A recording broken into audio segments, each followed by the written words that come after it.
검찰이 정의기억연대 마포구 쉼터를 압수수색했습니다. 어제 12시간 넘게 정의연과 그 전신인 정대협 사무실을 압수수색한 지 불과 9시간 만에 또 한 겁니다. 정의연은 위안부 피해 할머니가 계신 쉼터를 압수수색한 건 인권 침해라며 반발했습니다. 검찰은 이 쉼터 지하에서 정의연 회계자료 일부를 확보한 것으로 알려졌습니다. 첫 소식 우현기 기자입니다. 주택 마당에서 마스크를 쓴 검찰 관계자들이 박스 너댓 개를 들고 나옵니다. 부실 회계관련 자료가 나왔습니다. 오늘 오후 2시쯤 서울 마포구에 있는 평화의 우리집에 대한 압수수색을 시작한 검사와 수사관이 1시간 반 만에 나온 겁니다. 정의기억연대가 운영하는 평화의 우리집은 위안부 피해자인 길원옥 할머니가 거주하는 쉼터입니다. 검찰은 이곳 지하에 보관돼 있던 정의연 운영과 회계자료 등을 확보한 것으로 알려졌습니다. 검찰은 어제도 오후 5시부터 12시간 넘게 정의연 사무실과 전쟁과 여성인권박물관에 있는 한국정신대 문제대책협의회 사무실을 압수수색했습니다. 밤을 꼬박 해왔는데 회계자료는 충분히 확보가 됐나요? 시간이 혹시 이렇게 오래 걸린 이유는 어떻게 돼요? 공간이 협소해 정대협 회계자료 일부가 쉼터에 보관됐다는 사실을 확인한 검찰이 추가 압수수색 영장을 발부받은 겁니다. 정의연 측은 대응이 힘든 시간에 할머니가 계신 쉼터로 압수수색을 나온 검찰에 대해 심각한 모독이며 인권 침해라는 입장을 내놨습니다. 또 압수수색으로 현재 추진 중이던 외부 감사 절차가 불가능해졌다고 설명했습니다. 정대협 대표와 정의연 이사장을 지낸 윤미향 더불어민주당 당선자의 횡령 사기 혐의에 대해 접수된 고발만 10건 정도. 검찰은 후원금을 개인 계좌로 접수했다는 의혹을 받는 윤 당선자의 금융거래 기록도 조만간 분석할 계획입니다.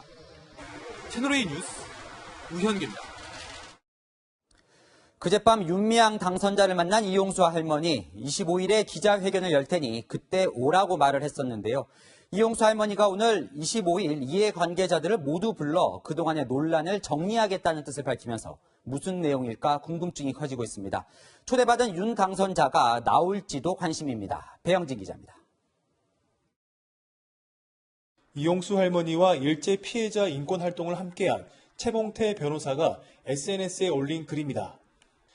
할머니 뜻에 따라 25일 기자회견을 열기로 했다며 지금까지 논란을 정리하는 자리가 될 것이라고 예고했습니다. 할머니 뜻을 존중하고 이해관계자가 참여하는 등 3가지 원칙을 제시하며 이번 사태를 초래한 비례대표 낙천자 최모 씨, 수양딸, 운전자 박모 씨도 참석하게 될 것이라고 설명했습니다. 함께 회견을 준비 중인 시민단체도 할머니가 추가 메시지를 준비하고 있다고 설명했습니다. 할머니께서 얘기를 하고 계신데 할머니 뜻이 어떠신지 듣고 있는 과정이라. 이 할머니는 그젯밤 윤미향 당선자를 만난 자리에서도 기자회견에 참석하라고 한 바 있습니다. 그때 보자. 그리고 그때 오너라 사고는 끝났었고 다른 얘기는 없었습니다. 윤 당선자와 만난 이후에도 이 할머니는 용서한 게 아니라는 입장을 밝힌 상황. 할머니와 측근 대부분이 이번 기자회견에 참석할 것으로 예상되면서 윤 당선자가 모습을 드러낼지도 관심입니다. 기자회견을 통해 할머니와 윤 당선자 사이 논란이 일단락될지 아니면 더욱 확산될지 주목됩니다. 채널A 뉴스 배영진입니다. 사회부 박건영 기자와 좀 더 알아보겠습니다. 자, 박 기자, 이 검찰이 정의기억연대의 회계 자료를 이제 일부 확보했다 이런 보도를 전해드렸는데, 그러니까 이 기부금이 어디로 갔는지 그 사용처를 찾으려는 거겠죠? 네, 이 정의연과 정대협은 크게 기부금과 국가지원 보조금 이렇게 나눠서 운영이 되는데요. 오늘 검찰이 압수수색을 한 이 서울 마포구 쉼터를 살펴보면 여성가족부가 2016년부터 위안부 피해자 보호시설 지원비 명목으로 매년 3천만 원씩 지원하고 있습니다. 이 서울시와 교육부도 지난해까지 8억 원 넘는 돈을 보조금으로 지원했고요. 그런데 2016년에서 2019년 사이에 국세청 공시자료를 보면 보조금을 한 푼도 안 받은 걸로 기재되어 있습니다. 네. 이 사회적 기업과 봉사단체들이 낸 기부금 내역도 공시자료에선 찾아볼 수 없는데요. 이 이듬해 회계자료에 2월 처리되지 않은 2018년 기부금 22억 7,300만 원을 포함해서 총 37억 6천여만 원이 이 국세청 공시자료상에서 비는 걸로 확인됩니다. 하지만 정의연 등에서는 단순한 회계 실수라는 주장을 반복하고 있습니다. 그러니까 정의연 말대로 이 서류상으로만 누락이 된 건지 아니면 실제 돈이 다른데 이제 쓰인 건지를 찾아야겠군요. 자, 그다음 이 윤미향 당선자 개인 계좌로 기부를 받아왔다. 이 부분도 풀어야 할 내용이죠. 네, 이 윤미향 당선자의 개인 은행 계좌로 모금을 한 건 지금까지 드러난 것만 총 4건입니다. 이 김복동 할머니 장례식 비용, 또 길원옥 할머니의 유럽 방문 경비, 베트남 우물 제공 사업, 그리고 엽서 판매 사업 등인데요.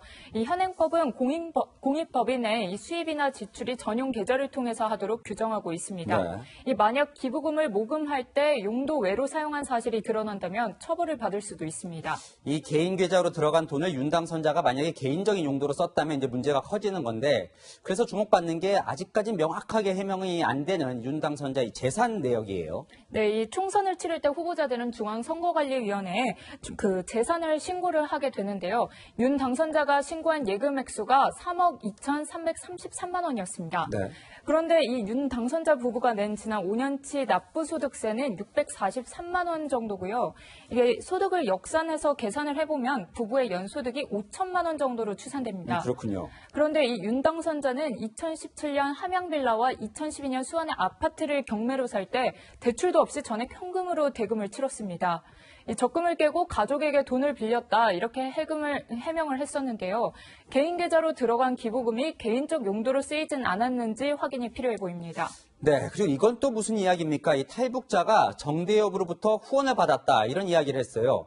왜 정대협이 탈북자에게 후원을 했느냐? 이게 또 논란입니다. 네, 2016년에 중국 닝부에서 집단 탈출한 북한 류경식당 지배인 허강일 씨가 남한에 온 뒤 정대협 쪽에서 매달 30만 원에서 50만 원씩 후원금을 받았다는 주장이 언론을 통해 보도됐는데요. 이 정대협이 민주사회를 위한 변호사 모임, 즉 민변을 통해 후원금을 줬다는 겁니다. 민변 측은 허 씨가 돈을 빌려달라고 해서 이 변호사가 후원금을 준 적은 있고 윤 당선자의 남편 김모 씨도 개인적으로 일부 후원금은 냈지만 이 돈이 정대협 돈은 아니다 이렇게 해명을 했습니다. 이 검찰이 이제 연이틀 압수수색을 하면서 의지를 보이고 있어요. 앞으로 수사는 어떻게 진행될 것 같습니까? 네, 이 정의연 관련 수사는 지금 서울 서부지검 형사 4부가 맡고 있는데요. 담당 부장검사가 2011년 이명박 전 대통령의 내곡동 사저부지 매입 의혹을 수사한 특검팀 출신입니다. 검찰이 이틀간 압수수색에서 확보한 회계자료 분석 작업과 동시에 윤 당선자가 개인 계좌로 주고받은 자금 거래 기록을 집중적으로 들여다볼 것으로 전망됩니다. 네, 지금까지 사회부 박건영 기자였습니다.